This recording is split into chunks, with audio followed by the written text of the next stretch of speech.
Good morning, fellow Utopians, and welcome to another episode at Ewetopia Farms. Let's get going and see what today has in store for us. Robbing the house, huh? What? Robbing the house. No, we don't. Let's go see what's happening in the barn. We're going to go in, I guess, the pen with the fancy gate.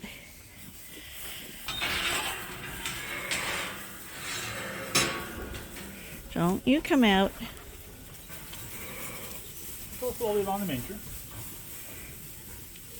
Oh, that's easier said than done. Now I'd go this way now because everybody's that way. So these are the open girls. Arnie brought them back into this barn and see. Look. Yeah, they're not open. They're the stragglers. And what did I say? That someone was close?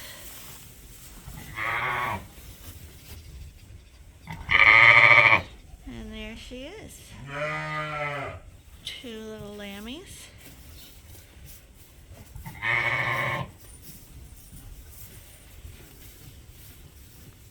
She a first timer? No, she doesn't have a red tag. What color tag? White tag looks like.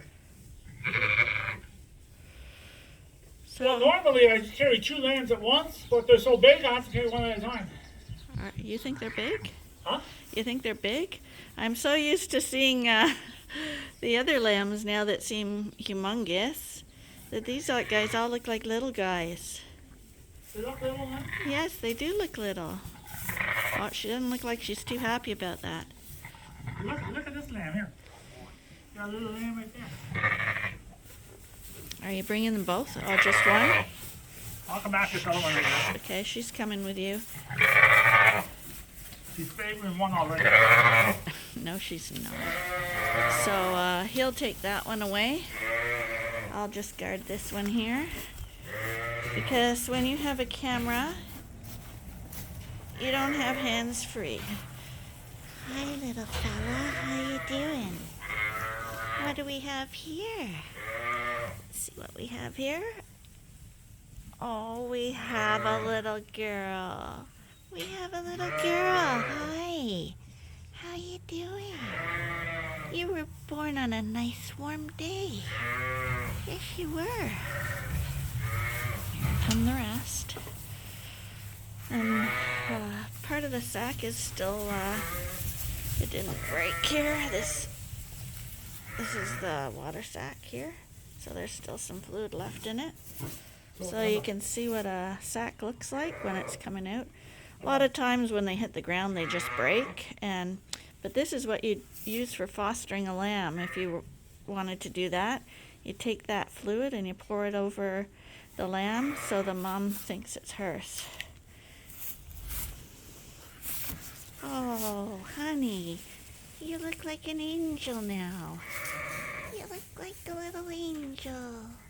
Oh my goodness. Looks like she might have been nursing already.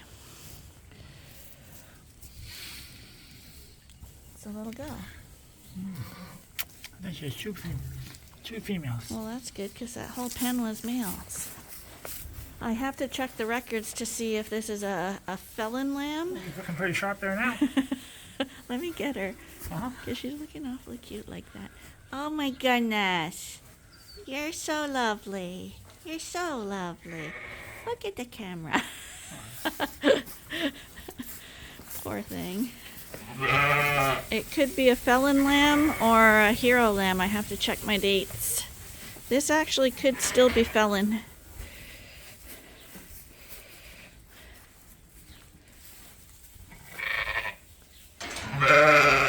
Let Arnie pick her up and we'll follow her to the jug. Oh, she's already kicking her to get her up. A lot of times that's what that scratching is. They want the lambs to get up. Because if they're not moving around and getting up, they're prone for predators. And there's no predators in here. My mother used to kick her. I call it abuse. That's right. There she goes. And she's loving her lambs. We always like to see that. she's right. She's gonna go right by you. There we go. The walk of fame. There they are. Two nice little girls. So 2 girls, eh? I don't know. I'm gonna get the milk and take it. Hi, honey. You got some nice little lammies. So I gotta check because, as you know, everybody has to be recorded. So I'll get my book in a minute. But just to double check, we got a girl here and a girl here. So we got 2 girls. I'm almost stepping on them. We're gonna check her for milk. Oh, lots of nice milk on both sides. They'll be great. And unfortunately, she is a kicky mom who wants the lambs right up, but that's okay. I'm gonna go record them now. We'll get their navels dipped with iodine too. So she's 196. My reader's in the house, so I can't scan her yet to find out who the daddy is, but we'll do that later on. But they are big lambs. So we just we put the iodine in a little pill bottle. Find that just fits the navel cord, and you just stick it in there and shake it around, and they're both disinfected now, so any bacteria and stuff in the pen, even though this is a freshly clean pen, still things can get in, and that will prevent any bacteria getting in there. Big lamb. Yeah, they are big lambs. Good, Carol, you did a great job, and they're lovely. They're just lovely. And she's got oodles of milk, and they're very, very pretty. Could you get any prettier? Hard to get prettier than that. Mommy, they're lovely. They're lovely. You did a great job, sweetheart. You did a great job. Mommy's so much nicer when it's warmer and there's no other ones that you have to look after. You can focus all your attention on just these ones. Well, she is a little loving. Those lambs are above average. Yeah, they're nice. He's very lovely. She's very lovely. Hi. Hi. How's it going? How's it going? Yeah. You are lovely. Just lovely. And so are you. So are you. You did a good job, Mom. It was worth waiting for. And you know what? Nobody ever wants to buy the late lambs. Probably these are going to be keepers. Don't let Arnie hear. So, of course, she's trying to eat the umbilical cord, the placenta, while it's still attached to her. Why would you do that, honey? It's just nasty. Just drop it on your lamb's head. So, oh, she pulled it off. So, she's the 260th ewe to lamb.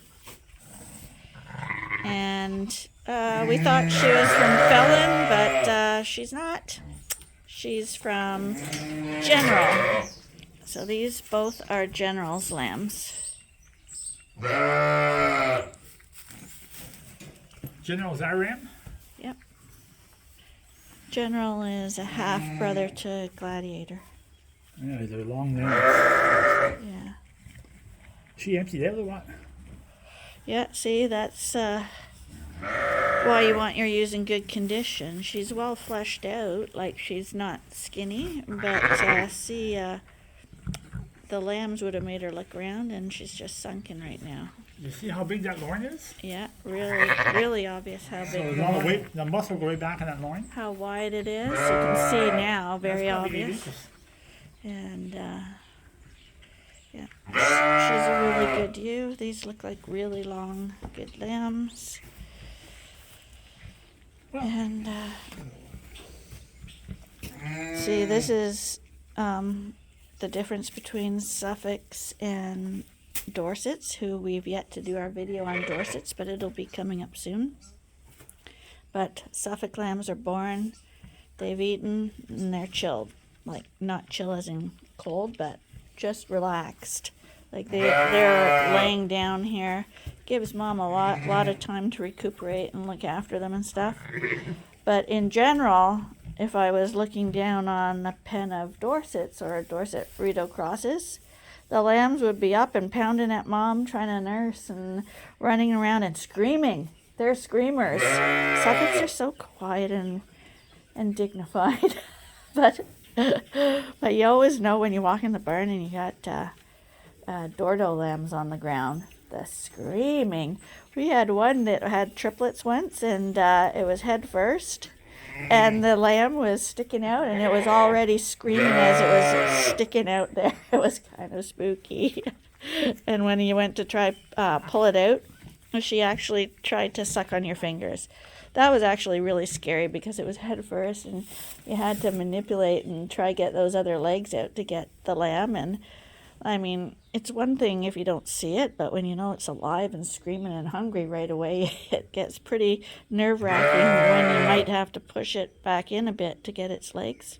But that one did work out. But it just reminds me watching these guys how quiet they are. The first lamb was born head first. Oh, was it? I actually took it out with no legs at all. Oh yeah. Because I couldn't. It was out so far. Mm-hmm. I could just get my finger around his little armpit. Oh sure. And I got the whole without pulling the legs out. And armpit. I do find if you can hook the armpit, it's pretty good. But yeah, she's not a first timer. She's actually an EU. So EFGH. She's 5 years old.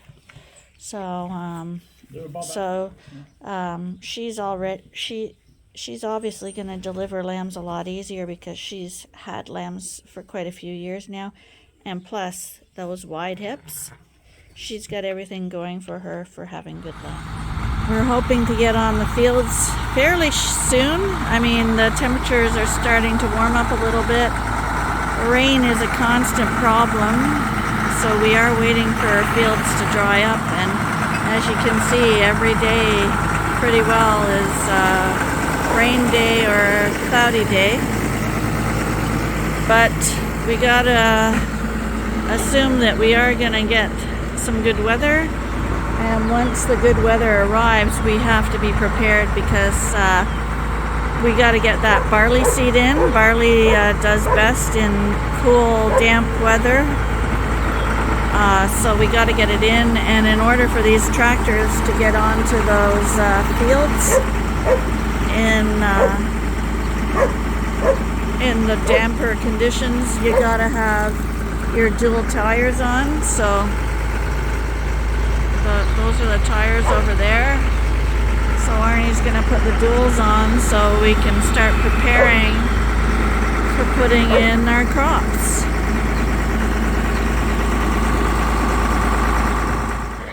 Okay, a few minutes later, just came in to check. The one's still laying in the middle of the pen, but the one's up. And he's looking for mom, looking in the wrong direction. And I shouldn't come in and check because I always want to go interfere and help him find mom. Always turning the right way now. Because I always feel like I have to help. But I think I'm going to use restraint. And, oh no, poor thing fell over. See, because Suffolks are so much bigger and they got more legs on them. Such a good mom.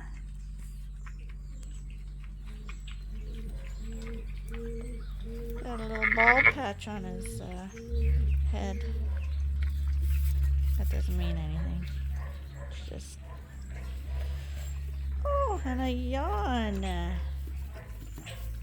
Tiring being born. Okay. I think these guys will figure it out. Oh, and did you hear that? This guy, see? The talking back and forth. You gotta watch that with your sheep and lambs. Those are always the best mums. Always. Best mums, best lambs. Now this one's gonna get up. It's always nice to see everything going the way it's supposed to go. And this one's trying to. And her teats are placed really well. They're right there. I can see them. She's got a good spread between her legs. She's sheared, so it's even bonus. She's nice and calm. Talking to them. They'll get on no problem. In fact, I should leave them alone so that I'm not bothering them, but you can see they're both positioned right. She's doing everything correct. I expect when we check again, they'll be nursing. So now we're getting the tires. From lambs to tires. Always something happening in farming.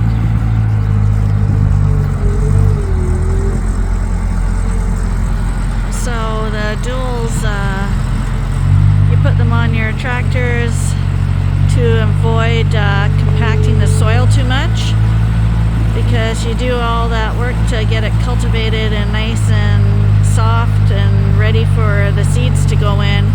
And when you're driving up and down the field, you don't want to, especially with the clay fields we have, you don't want to drive on the soil and it compacts like this, like solid rock. So it helps them float above the ground a little bit more. I'm pretty sure that's what the point is. You would think that it would make more damage, but it actually makes less. And it also stops you from sinking into the ground. Although if it's too wet, you shouldn't be on the field, because if you plant in cold, wet conditions, aside from the fact of getting stuck in the field, most seeds won't tolerate that, and they could actually drown and mold, and the crop just won't grow. So you have to wait for conditions to be just right. And it's always a waiting game for cropping and any type of field work. Hay is the worst, it seems. Or harvesting, yeah, it all is so time critical.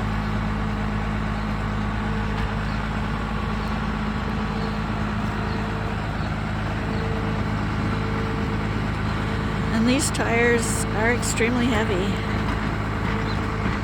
And you have to kind of, they interlock. And there's levers in there that clamp down and attach the tires.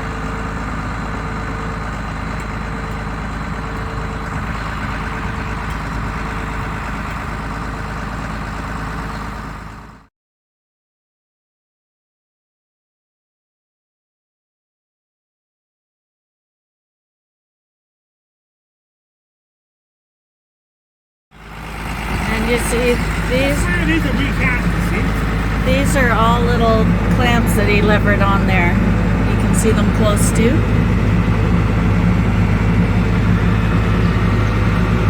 They're clamps. And that's how big these tires are. Like, I'm right inside here now.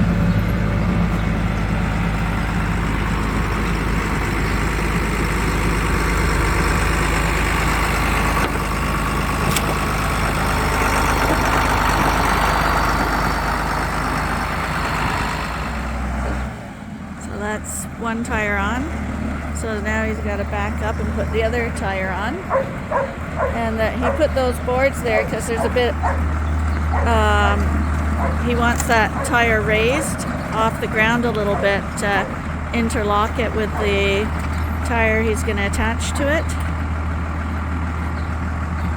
So Arnie, just to verify, that helps prevent compaction of the soil putting the duals?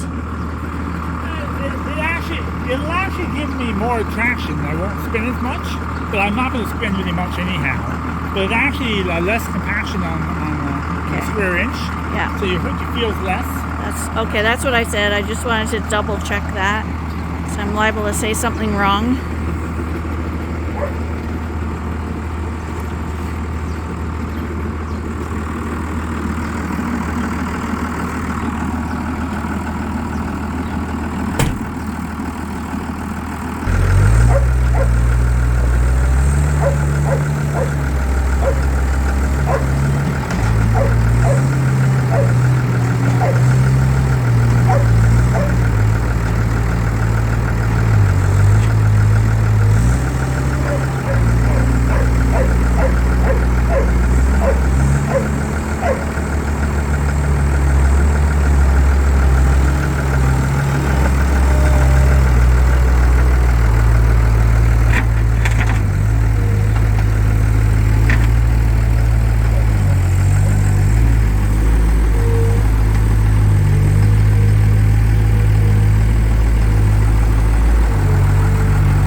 They're quick. They're planned for snap-ons. They're quick, eh?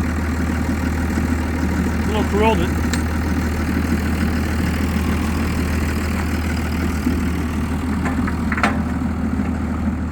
So he's just gonna. They all. There's a little lip there, so they all attach to that lip. So he's gonna get them all in there, and then he's gonna pull the lever down, and it will clamp shut. Pretty easy, actually.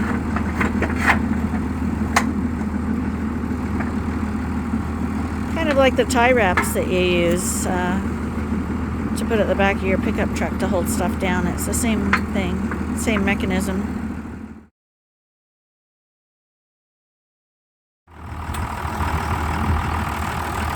So this girl's ready to go. We're just gonna park her. He's gonna do the smaller tractor next, our middle tractor, but I don't think we need to do the middle tractor.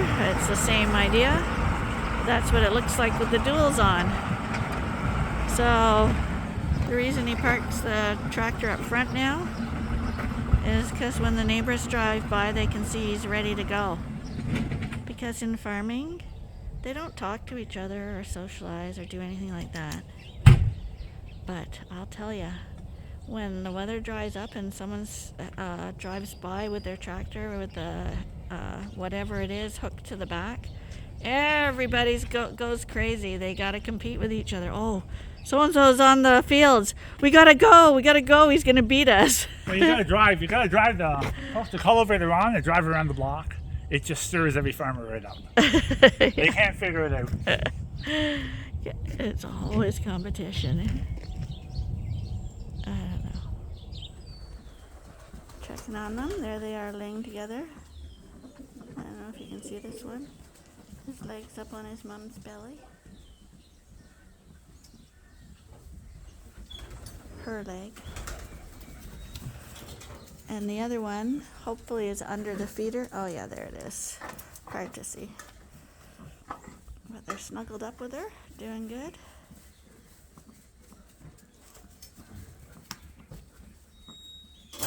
Well, as Arnie talks in the yard to our feed nutritionist over there, I'm going to call that a day. And I hope you guys will join us again tomorrow for the next episode at Ewetopia Farms. Bye for now.